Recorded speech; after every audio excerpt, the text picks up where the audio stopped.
Well, ladies and gentlemen, boys and girls, welcome back to another YouTube video. If you haven't done so already, please go ahead and consider like and sub for I try to post almost every single day, week, day, month, and year. So apparently, the governor's responsibilities are not as you think. So get this. Apparently, they say Chief Executive of the state ensures state laws are faithfully enforced and executed, which they aren't doing that at all, by the way.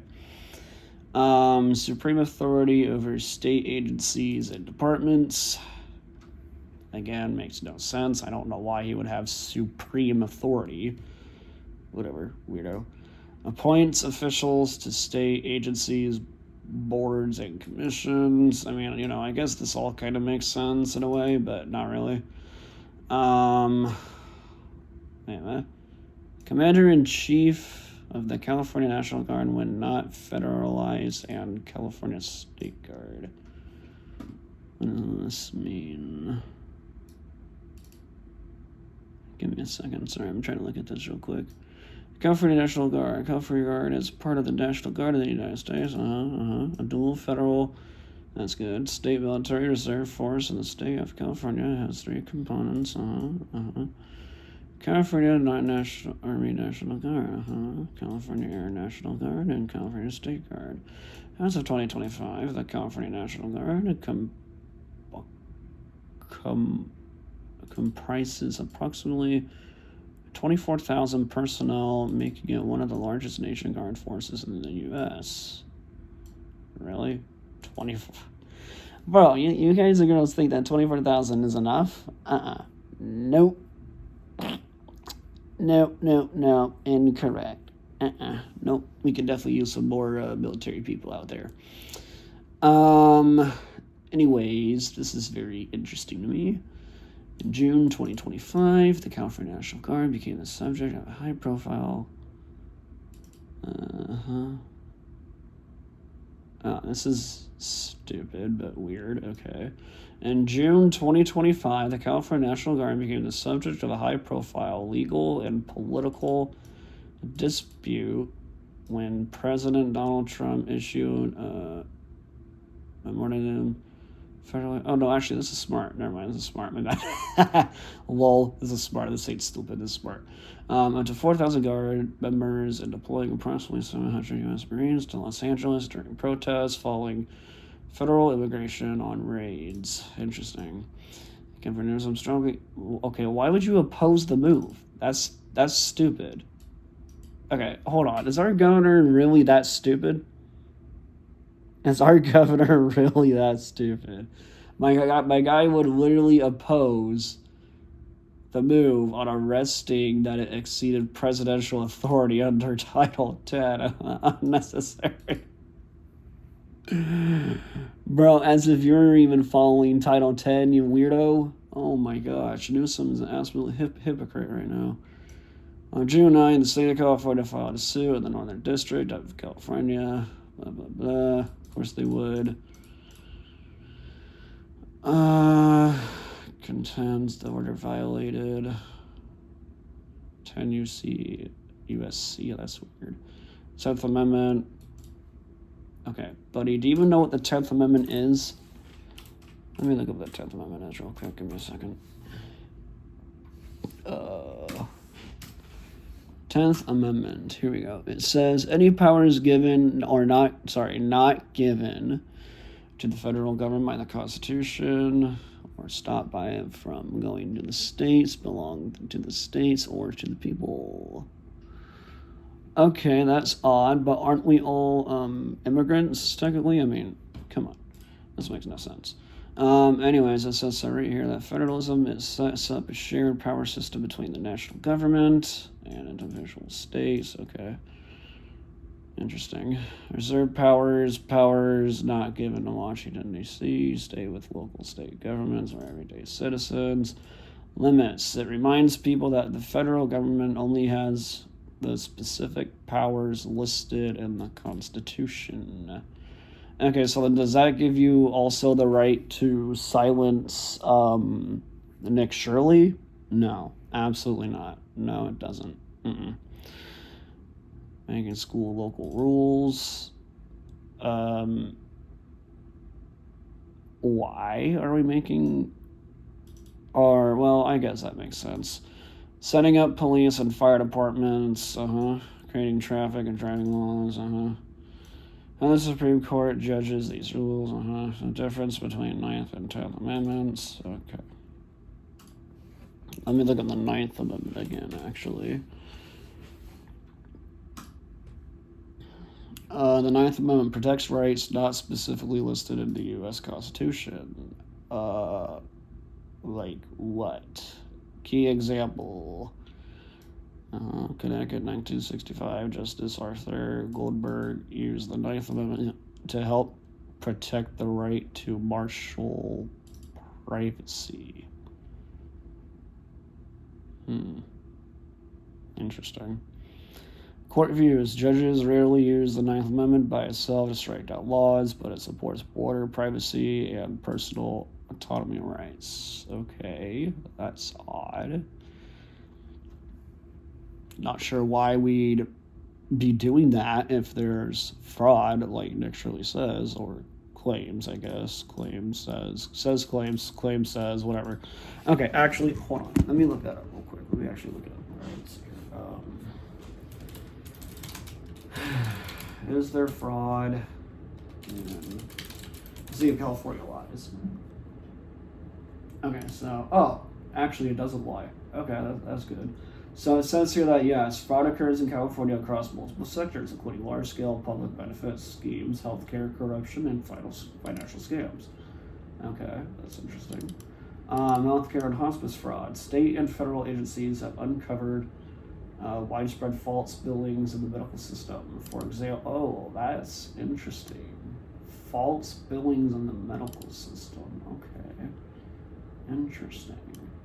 For example, the state dismantled a Los Angeles hospice fraud ring responsible for, oh my gosh, wow, that is actually a lot of money, $260 million in false claims. Oh my gosh, wow. California has since revoked more than 280 hospice licenses and paused new ones. Good, as they should have.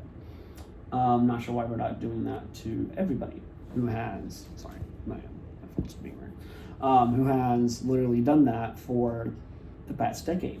But anyways, public benefit and pandemic fraud during the COVID-19 pandemic, the state's Employment Development Department, EDD, lost billions of dollars to fraudulent unemployment insurance claims. Okay, interesting. Financial aid scams.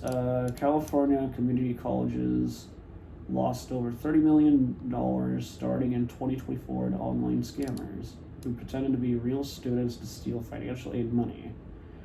Okay, people, so yeah, you guys and girls definitely do want to keep an eye out on that, the ones who pretend to be real students, because that's just crazy in my opinion.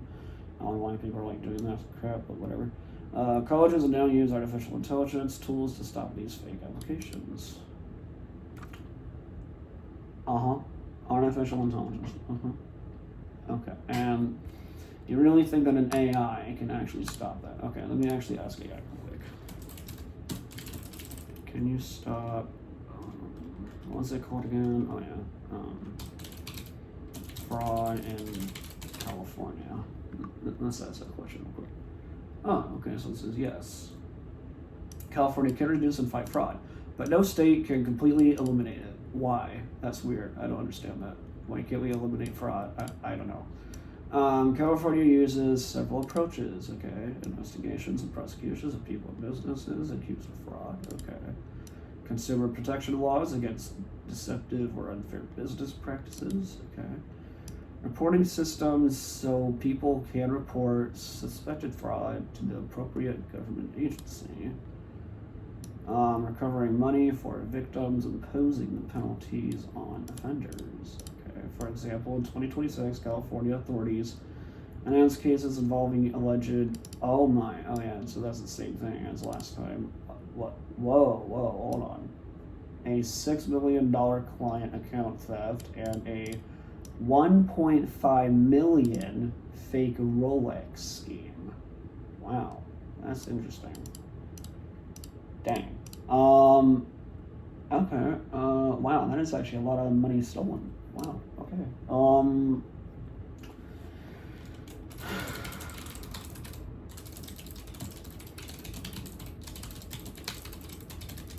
let's ask you this. Let's ask you, why do people steal money instead of getting it themselves? Perfect. So it says here they want to make quick money. Okay, that's stupid. Financial pressure, dumb. Greed or entitlement, dumb. Opportunity, stupid. Peer influence, dumb. Poor judgment, yes, that's also dumb.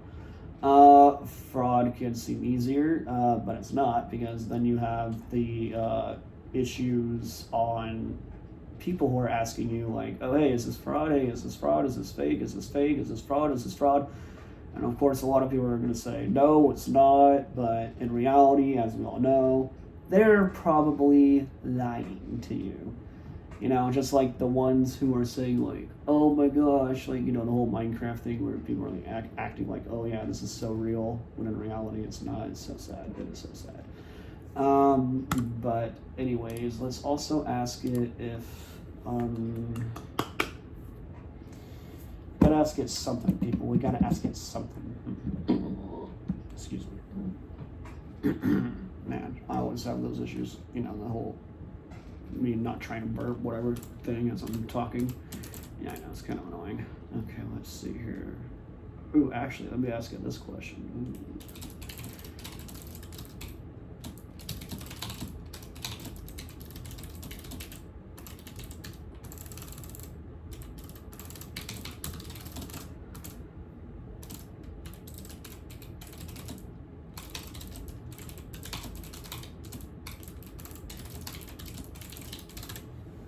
Alright, let's see here.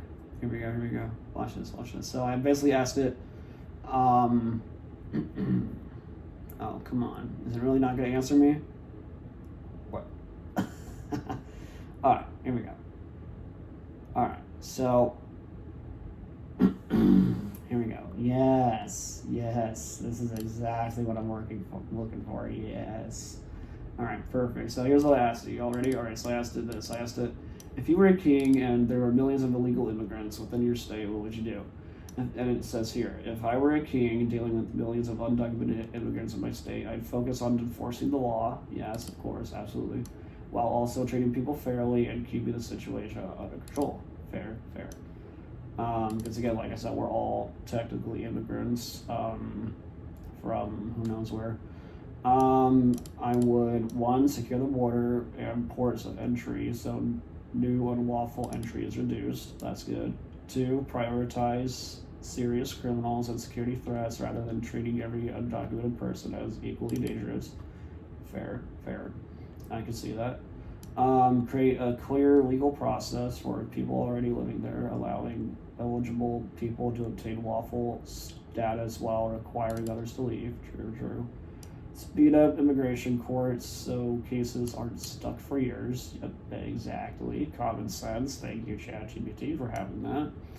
Work with neighboring states and the national government, since immigration is usually too large for one state to handle alone, obviously. Protect lawful residents and citizens from fraud, exploitation, and crimes associated with illegal activity. Yes, absolutely. I love that. I love it.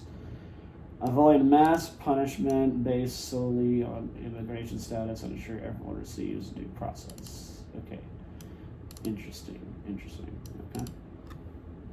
You know what? All these here actually make sense. You know, they actually make a lot of sense. I do actually like the fact to you know, like how chat can be honest with you, and then, you know, it could like sometimes lie to you, so you have to be like more specific within the question that you're trying to ask it, and then you have to like kind of refer it into your own way, I guess, is what I'm trying to say. Like, I don't know. It's interesting. It really is. That's why I love ChatGPT so much. Let's see. And again, it can code Roblox codes for you, which is also pretty cool, in my opinion. Let me see here. What else should we ask it today?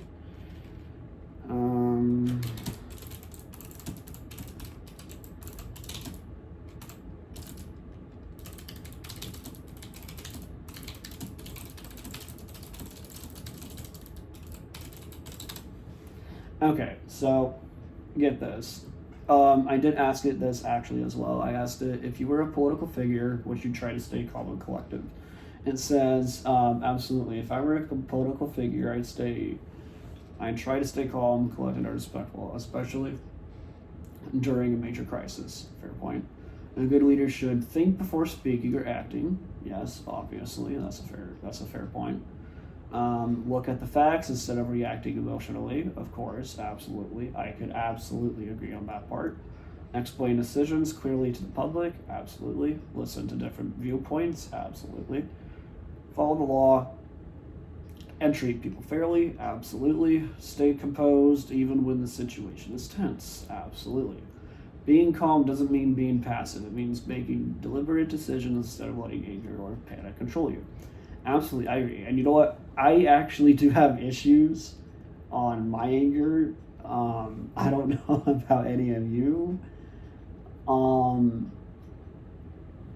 But yeah, I definitely do get a lot of anger issues. So I'm trying to keep the pressure, chill, under control. It's hard.